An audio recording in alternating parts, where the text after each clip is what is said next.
Hello, and welcome to Home Rhythms Productions. And I'm Renee, your host, and I would like to take a moment and just say a prayer before we get started.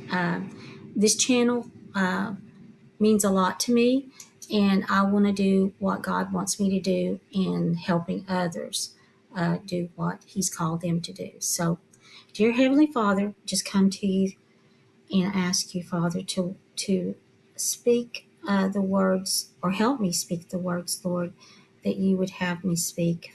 You know the audience, Father, that will review this video. So, God, I just pray that I'm an encouragement and that I do what you've called me to do. In Jesus' name, I pray. Amen. Thank you so much. I spent all of yesterday until the sun went down and it was too dark to video. So I decided this morning after going to church that I better pray first because, God, I feel, has called me to help others. I'm a realtor, and of course, I'm a realtor for God, is the name of my book that I wrote after my first year in real estate. And so I just feel the need to help others. And, I sometimes get a little carried away with my creativity. I love to create. I love to paint. I love to write. I love to sew. I'm not very good at it, but I love to sew with my granddaughters and create just crazy little things. But I just know there's a lot of other people out there like me. And so I want to encourage you to do what God's called you to do. And this little show today is about short-term rentals. And I'm sort of putting on my different hats. I'm a realtor, so I wear that hat. I'm a short-term rental owner. And I just took that one on about a year and a half ago. And I absolutely love it. My husband, though, if he were on this channel, uh, thankfully he's not, or he would be a discouragement to you. he means well, but honestly, we had a reason, and but it's been a blessing, and I've enjoyed it. Actually, it's one of the best jobs that I've had, and the most rewarding. How many times do you get a job where people write you notes and tell you how much they enjoyed what you've done and how you've helped them? You get that with Airbnb, and not that I need that, but it's just I know that I've made a difference, and I always pray for the people when they're here. I pray that they enjoy the space and that their family enjoys the space. We've had a lot of people that had weddings and things of that sort, so it's like a whole new family. We've had some kids recently that were just, I don't know, it was just special having kids. We haven't had a lot of kids in our Airbnb, but we've had the last two were both, all of them had three. One had, they each had three each. And I think the last one had four kids. So, so we don't get to meet the people, but we do get the writings after they left. We get the reviews. We've got straight 5-star reviews or 10-star on VRBO. So I feel like I'm here. I can guide you in what you need to do. And that's what I want to do. First of all, why do you want to do the Airbnb? And that is the first question you need to answer. And you need to write it down, because you'll need to keep that on those times when you get maybe a double booking or something and you get real discouraged. So just, I encourage you just to,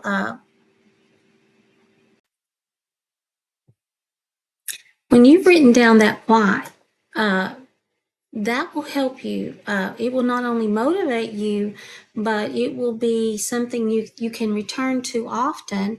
You can put it on your refrigerator or on your wall or just on your desk, somewhere that reminds you of when those days are not good and maybe something happened at the Airbnb that you were not pleased with, or a guest complained of something, that you can remind yourself why you're doing it.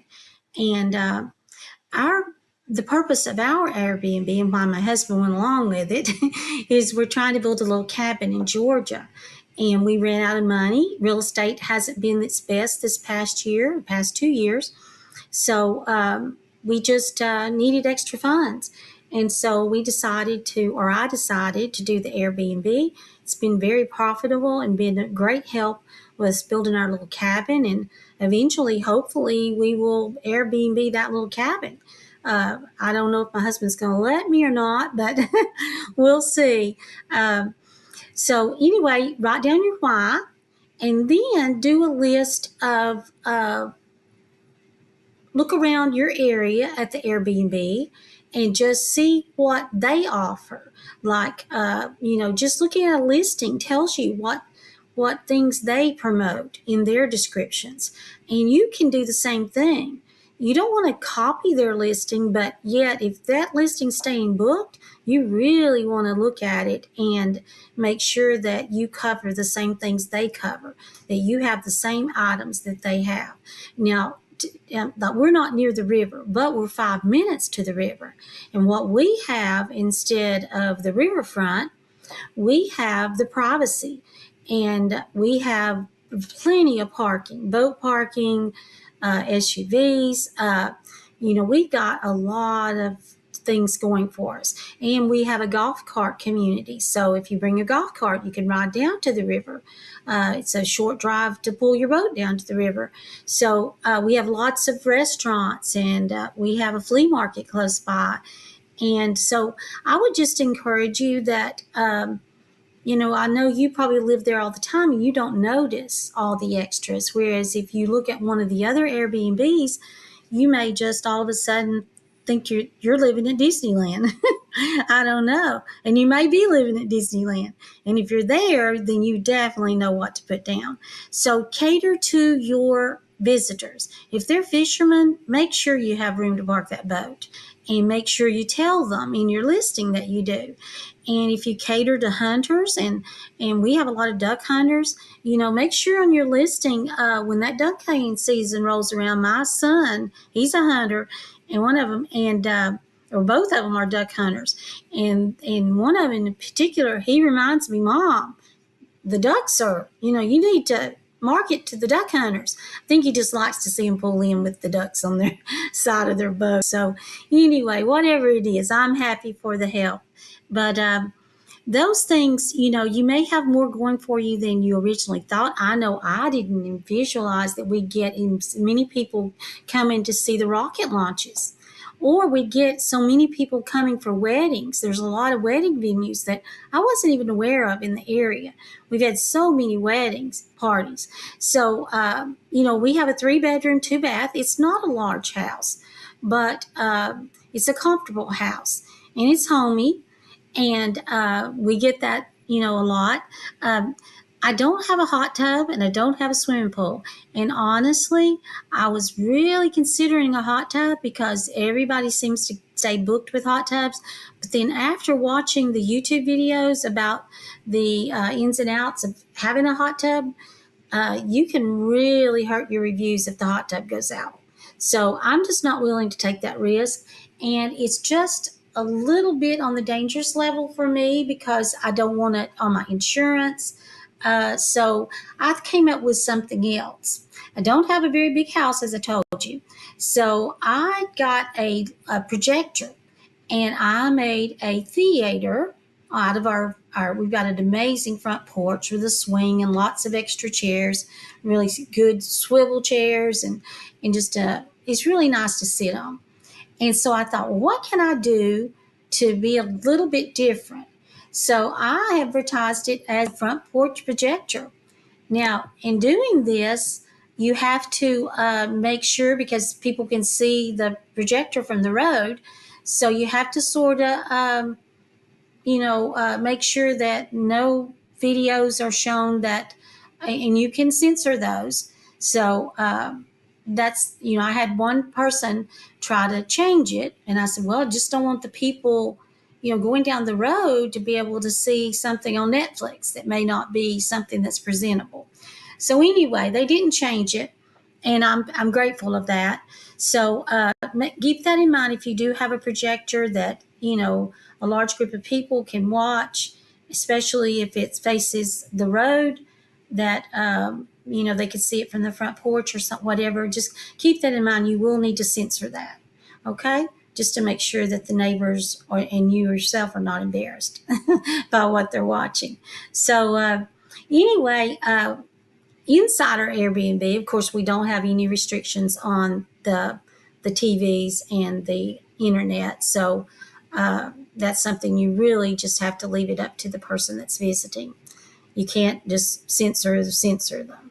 So wish we could, but we can't. Uh, but anyway, we have a popcorn popper in the little popcorn bags, and I actually did that for my granddaughter's birthday. We had a wonderful time, and we watched Minnie Mouse on the screen. So I think you would enjoy doing something. You could do a backyard projector if you've got a big backyard or back patio. Uh, there's other things. There's game rooms you can do. That can be a little bit pricey sometimes, but you could just do checkers and things of that sort. Everybody needs a game box or an area that's dedicated to board games and things of that sort. But if you're near Disney or somewhere like that, they're after getting home from Disney, it's hard to entertain Disney style. So thankfully, I'm not that close to Disney. We do get some people that go to Disney, I'm sure, but they haven't mentioned it. The main ones that we get have visited the launches, the Daytona 500, the beaches are a big draw. The river is probably the largest draw, and probably the hunters, the duck hunters and fishermen. So our area is just perfect for that. And I would recommend that you keep up with all that information and you put it in your guest book. And on Airbnb, you actually can make a little template that you can send out to the guest after they book. Say, hey, here's what's in our area. I just thought I would give you a heads up. I get thank yous all the time for that.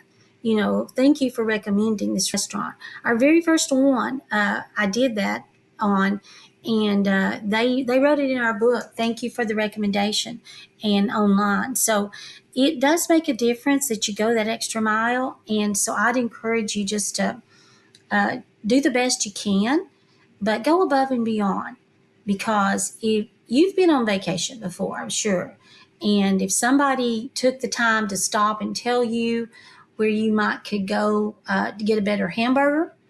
I know we were in San Diego one time, and this lady said this little hole in the wall. Actually, it was like a bar, and the lady, we were in just a clothing store, and she said, "Oh, you've got to try the burgers down at so and so bar." And my two little boys said, "Mom, I can't believe you brought us in this place." But I said, well, it was for the burgers. So we waited around, and she was right. The burgers were amazing.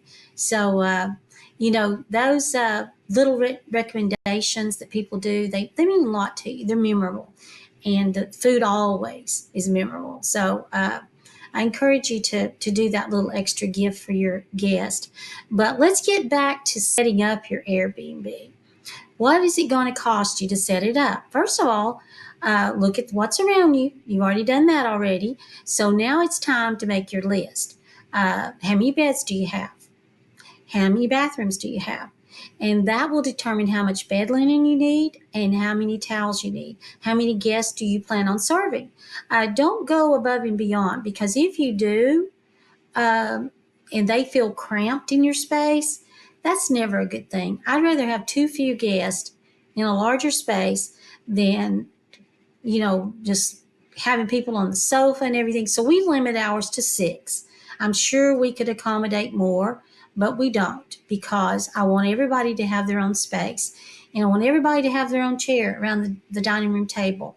And of course, we have extra bar stools because people want to invite, people over for dinner. Some of them come for family reunions and things of that sort. I know we had guests for Christmas last year and for Thanksgiving. And they, in advance, told me how many guests they were going to be having, and told me they were having a dinner here at the house, which was absolutely perfect. And they had a wonderful time. We had great reviews over it, and I'm sure they'll be back probably this year. We just have our Thanksgiving early when that happens, so we can get that extra money that helps with Christmas. So there's ways to work around it if you work hard enough on it. And our family's been very supportive. Our neighbors have been very supportive. They know our little honey bear cabin is means so much to us. Our granddaughters are so excited. We've got a new grandbaby on the way, and I'm sure she'll be excited too. And she's never been to the honey bear cabin. Of course, we want it finished right away because the little baby needs finished area. Our other two granddaughters, our three granddaughters, uh, they were very understanding when we went and visited for a celebration of what we've been able to accomplish thus far. And we sort of were camping out, and they didn't seem to mind at all. But we got a little grandbaby coming, so we got to pick it up. So hopefully we'll get some more Airbnbs this summer. Last summer it was a little bit slow for some reason. Our winters are wonderful. Our holidays are wonderful. The racing time's wonderful. March is wonderful. We had a 27-day booking on VRBO this year, which was Snowbird, and they were absolutely delightful.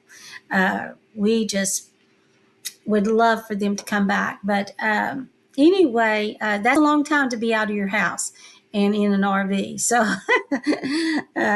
we really appreciated the extra money, but I don't know if we can do that again. We hope to have the cabin done soon, so we can take a long trip there. So anyway, so after you look at what you need and you make your list, look at the cost, and then look at what your nightly rates in your area. Don't price yourself too cheap, because if you're not making any money, there's no need in doing it. So keep your prices reasonable. Don't just do that automatic pricing just to get a booking. Uh, I just don't do that. I run little specials. I do like a last minute a booking if I really want to earn some extra money, and I'll let people book at last minute and give them a discount for doing so. I've tried that recently, and I've got two bookings from that. So things like that I work, but I don't do it on a regular basis, and I just sort of rely on the events and the things of that sort to bring us the revenue that we want and need for the cabin. So think about that, and then I would encourage you, if it is something you want to do, to think about cleaning part of it. Do you want to clean it yourself, or do you want to get someone else to clean it? This is what I would recommend, and we tried it both ways. I would recommend you clean it at least a month when you first set it up, because that gives you insight on what you actually need to do and what you need to ask the cleaners to do. Even though they tell you they do Airbnbs, a lot of times they don't do them extensively like my husband and I would do them. And trust me, we kept those. We've never got anything lower than a 5. And I knew very early on we were going to have to come up with a system. There was no way to keep up with both of us working on it. And most of the time with the cleaners, they have more than one cleaner. So when I was interviewing a cleaner, she asked me a question. This is how the little idea came up. You know how creative I am. And she said, can you take pictures of how you would like the beds to look and how the rooms you want them set up? And I said, sure. I have everything labeled. I've labeled all with a little label maker. I highly recommend you get one of those little label makers. I bought mine at Walmart. You can buy them online.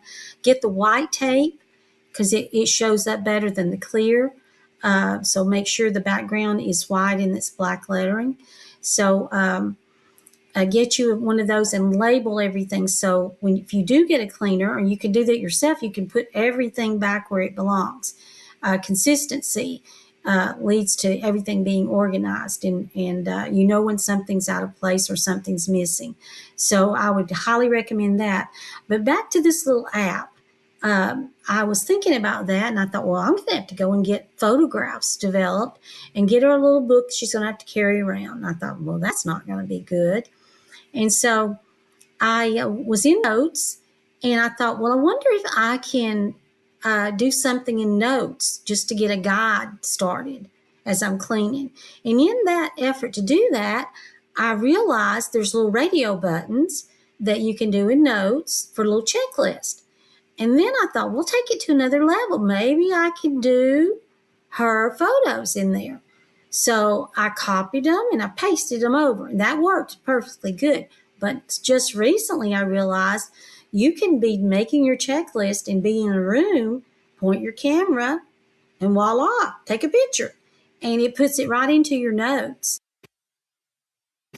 Okay, so when you're using this little app or this notes that's on your iPhone, I'm sure there's probably something on an Android phone too, but this is the notes that's on your iPhone. It's very easy to use.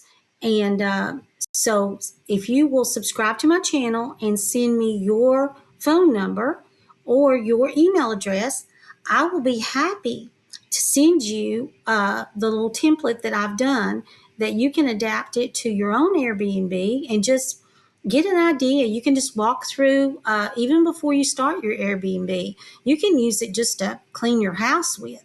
The beauty of this little app is that, and I call it an app because it works like an app, but is that it's really just a list. But it's not a paper list you have to carry around. You're going to carry your phone around anyway. You may as well work with it. So anyway, I use it for everything. And when I'm doing something, my husband's got his phone, I've got my phone, and then we both do different areas, and he'll just pick and choose whatever he wants to do. And so he checks it off. I know he's done it, so I don't go back and do it again because that happened so much before we had this little app. We would duplicate each other's efforts because a lot of times it's hard to tell what's been done and what hasn't been done, and he sort of skips around.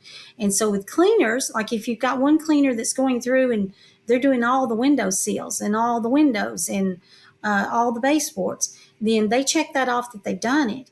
And then you go back through and you can look at it and from a remote location. So you're on vacation and you've left this for that cleaner to do, and she's got two different people that are working with her doing this. They get them done really fast. They can do them like with a couple of hours, where it takes my husband and I probably about 4 hours to get everything done.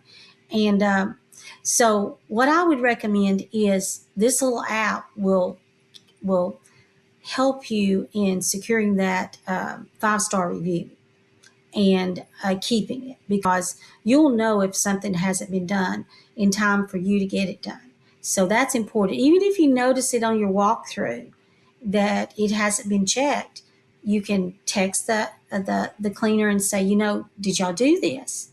Or you can just simply look at it and tell that it hasn't been done. And so that's a red flag, and that's something that's a good thing you were there to make sure that it was done. So the template is, or the little app is an amazing thing. So be sure and subscribe so I can send that to you. Now, back to the Airbnb.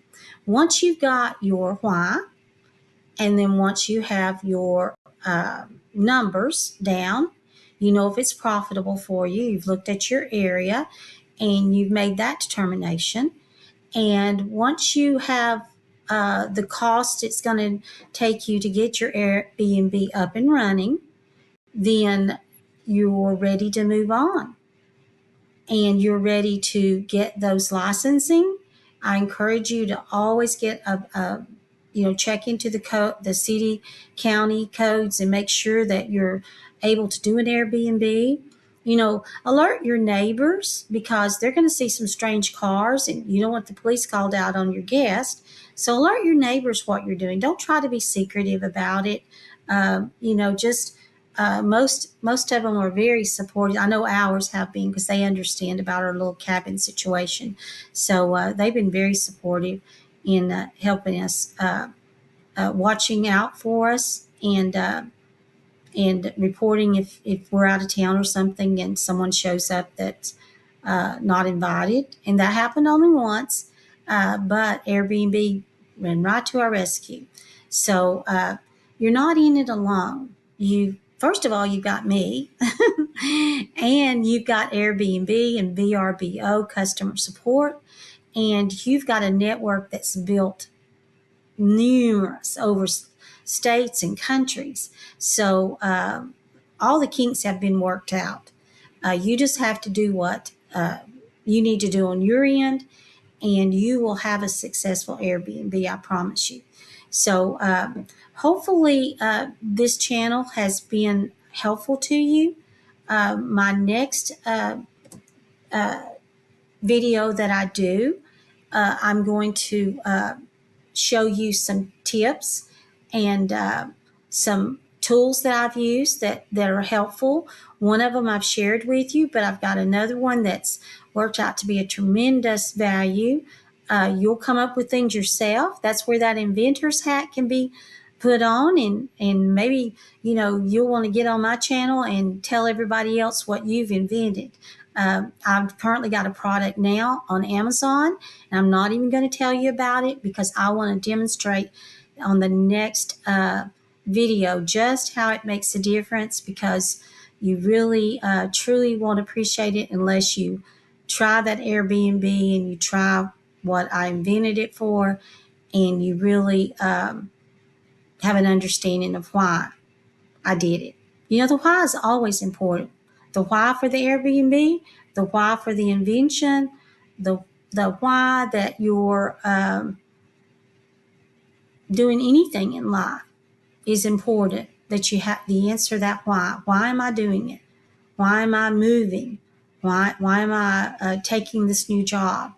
All that leads to better decision making, and I always encourage you to, ask God what He would have you do. And this channel is to encourage you to do what God wants you to do, and to just those creative endeavors. He's given you that creativity, and it's a blessing.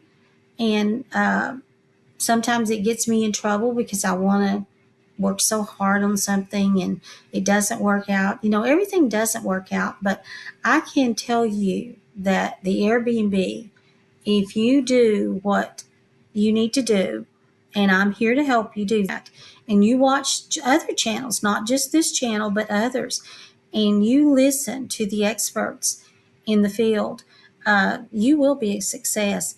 And you will look back and you'll wonder, why didn't I do this sooner?